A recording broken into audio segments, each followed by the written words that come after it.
Les amis, comment allez-vous? C'est un plaisir de vous retrouver aujourd'hui pour une nouvelle vidéo sur ma chaîne YouTube. J'ai le vélo de gravel qui est juste derrière moi comme vous pouvez le voir. Et aujourd'hui, on va parler du bivouac, c'est-à-dire comment bien dormir en bivouac. Et je vais vous montrer le matériel que j'emporte qui est dans la sacoche arrière que vous voyez ici.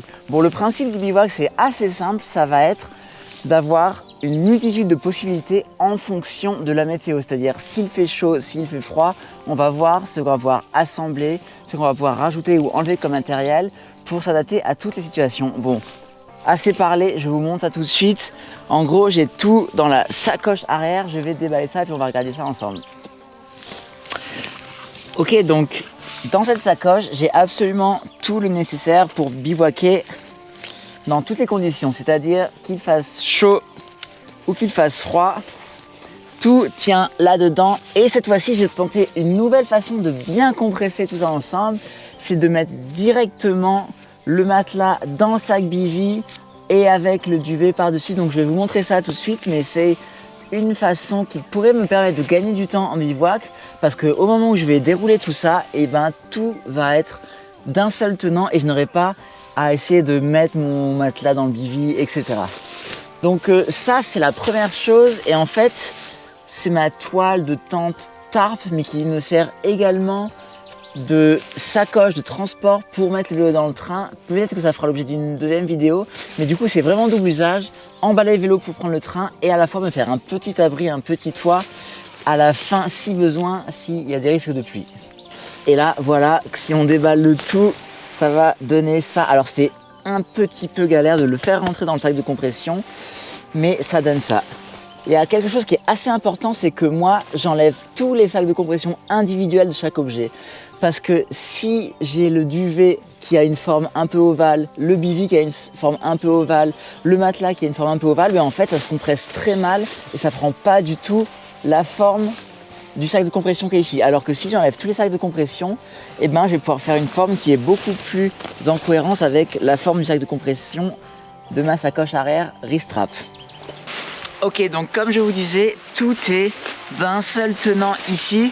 Pour les besoins de la vidéo, je vais vous montrer les pièces séparées les unes après les autres. Alors, qu'est-ce qu'on a de beau là-dedans? Alors, la base du bivouac, selon moi, quelles que soient les saisons, l'été, l'hiver, l'automne, le printemps, qu'il fasse beau ou qu'il fasse pas beau, c'est le sac bivy. Et la marque de base que vous retrouvez un petit peu partout, c'est Sol Escape. Un sac bivy, c'est quoi? En fait, en gros, ça a la forme d'un duvet, vous allez pouvoir vous glisser dedans, mais c'est étanche, c'est-à-dire que c'est censé vous protéger de la pluie et de la rosée du matin qui va rentrer par le sol. Et ça va également garder la chaleur corporelle. Donc moi, c'est vraiment la base du bivouac en bikepacking notamment, c'est le sac bivy. Et la base de chez base, s'il n'y a qu'une seule chose à prendre dans tout votre setup, c'est vraiment le sac bivy. Donc ça, vous rentrez dedans, très classique, ça marche vraiment comme un duvet comme je le disais, et ça c'est la base. Donc le sac bivy, s'il fait pas trop froid, ça peut vous suffire largement pour dormir. Ensuite, dans le sac bivy, vous pouvez décider de dormir dans le bivy à même le sol si au niveau du confort vous êtes assez tolérant. Moi je trouve qu'un sac bivy comme ça, si vous dormez dans de l'herbe comme derrière moi un petit peu haute, honnêtement ça peut vraiment faire le taf. Pour dormir 2-3 heures, vous allez pouvoir dormir assez confort. Mais si vous voulez rajouter un tout petit peu de confort pour dormir encore mieux, le classique c'est le petit matelas gonflable. Ça, la marque c'est Sea to Summit. C'est un matelas qui est très léger, donc c'est le modèle qui est écrit là ultra light, donc il doit faire à peu près 300 grammes, il est relativement compact. Ça, vous le gonflez avec ce système de gonflage et ça rajoute vraiment du confort. Donc ça, je vais le gonfler direct là.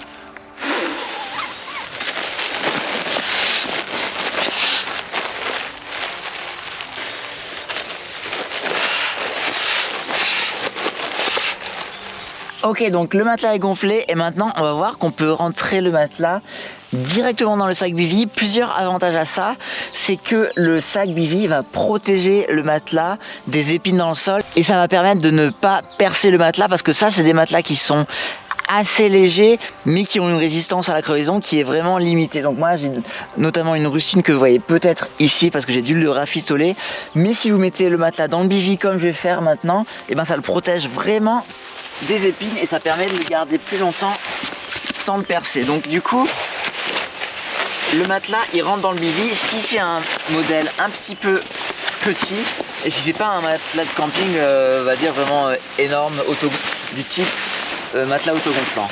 Donc ça, hop, là on a le matelas dans le bivy et honnêtement au niveau du confort c'est vraiment top. Donc à partir de ce moment là il y a plusieurs options.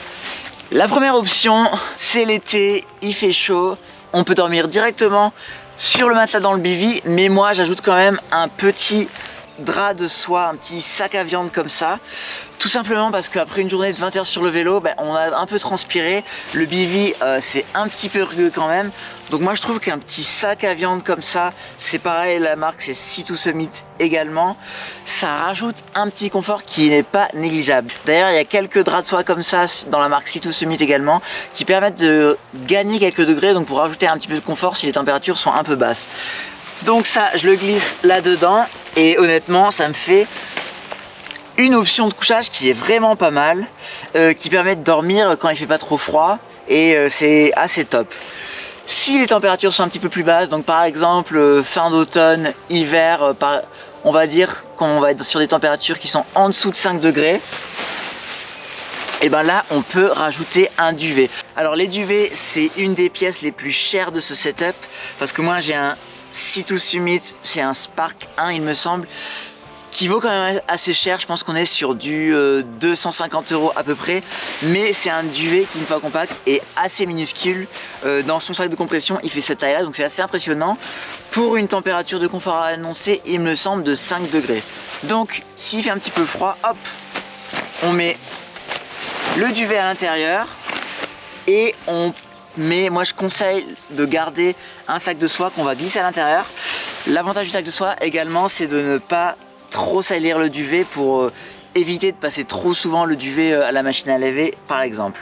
À côté de ça il y a quelque chose qui est assez fondamental selon moi, un petit détail qu'on oublie trop souvent, c'est le petit oreiller gonflable. Bon ça c'est le Décathlon de base, j'avais un Sea2 Summit un petit peu mieux, un petit peu plus compressible, mais honnêtement s'il y a peu de choses à prendre, ne lésinez pas sur le confort que peut vous apporter ce petit oreiller gonflable, même si vous êtes vraiment puriste du gain de poids, vous pouvez vous fabriquer un genre d'oreiller gonflable avec le sac de compression en le remplissant un petit peu comme ça.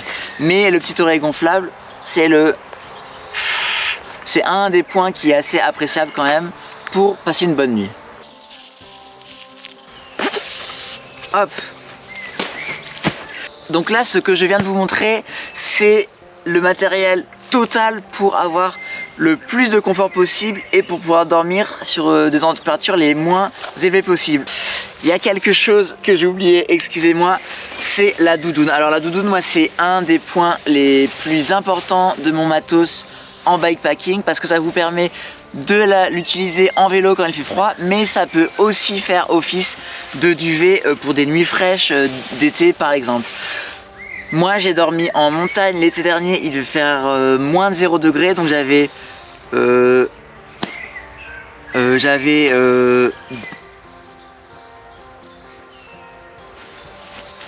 on appelle ça, donc j'avais sac de couchage, plus moi j'étais emmitouflé dans la doudoune et honnêtement avec ça on dort dans des températures vraiment très faibles. Du coup ça c'est le matériel vraiment total on va dire qui prend le plus de poids mais qui vous apporte le maximum de confort, et comme je vous disais à partir de ce matériel de base vous pouvez vraiment moduler en fonction du confort que vous allez rechercher, en fonction de la température extérieure.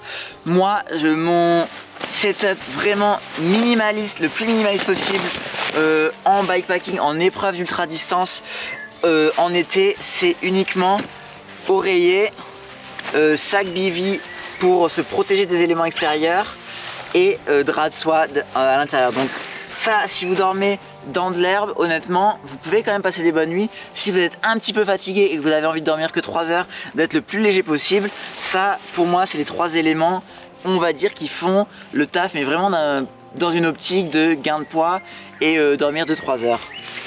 Si vous ajoutez un petit matelas, ça vous fait 300-350 grammes de plus. Mais honnêtement, pour des nuits un peu plus longues, c'est vraiment tip top. Ça vous permet de vraiment gagner en confort de façon assez considérable. Et après, si les températures se refroidissent, si on est plutôt sur des bivouacs de printemps ou d'automne, et ben le petit duvet, honnêtement, ça coûte assez cher parce que c'est des duvets en plume d'oie. Mais ça vous fait quand même gagner quelques degrés, c'est assez cool. Et pour finir, ça vraiment, s'il y a une chose à acheter pour faire du vélo, pour faire du bikepacking, c'est la doudoune que vous mettez à la fois sur le vélo et à la fois pour dormir. Maintenant, je vais vous montrer comment on peut se créer un petit abri assez basique avec la tente tarp que j'ai fabriquée moi-même. Donc le matériel de base pour ça, c'est la toile de tente que j'ai achetée au Mètre et le site internet, il me semble qu'il s'appelle Extreme Textile et je crois que c'est un site allemand. Donc en fait moi je vous montre ça tout de suite, j'ai cousu du scratch comme ça qui me permet de transformer cette tente tarp en sacoche de transport du vélo. Je vous montrerai l'usage sacoche de vélo plus tard, mais voilà, en gros c'est de la toile achetée au Mètre comme ça, et puis ensuite là il y a un banc juste là et je vais l'accrocher avec quelques bouts de ficelle au banc et également deux petits de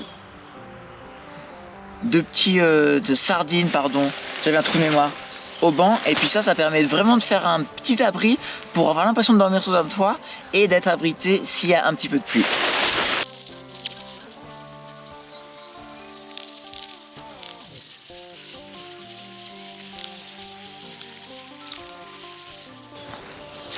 Ah bah écoutez les amis, on est pas mal, hein, regardez-moi ça.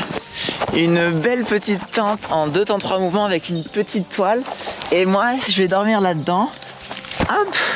Vous voyez que du coup c'est bien protégé du vent, bien protégé de la pluie, malgré le petit trou qui est là parce que c'est plutôt pour quand il est en mode sacoche housse de vélo. Mais voilà, ça c'est le principe d'une tarp. Du coup avec tout ça, on peut se faire des bonnes nuits, un bon petit camping, mais vraiment pour un poids et un volume hyper réduit.